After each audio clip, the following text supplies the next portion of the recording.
नौजवानों, इस पाकिस्तान से कभी मायूस मत होना। बाज लोग ये चाहते हैं कि अगर मेरा लीडर नहीं, मेरी पार्टी नहीं, तो पाकिस्तान, इसका क्या फायदा है। ये बातें अच्छी नहीं है।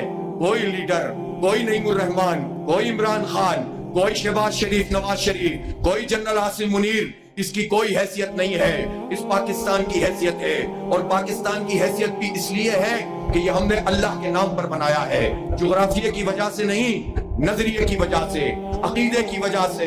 दो कौमी नजरिया था, हम नहीं रह सकते थे उस समाज में और उस तहजीब के साथ कि जिसमें आज भी मुसलमानों को अपने आप को जस्टिफाई करने के लिए मोदी सरकार की हिमायत करनी पड़ती है, लेकिन वो मुसलमानों पर अरसा हयात तंग कर रहा है। इसलिए पाकिस्तान से बेवफाई, पाकिस्तान से बेवफाई अपने आप से बेवफाई है, अपने दीन से बेवफाई है। इसलिए कोई लीडर, कोई पार्टी अहम नहीं है, इस्लाम अहम है, पाकिस्तान अहम है।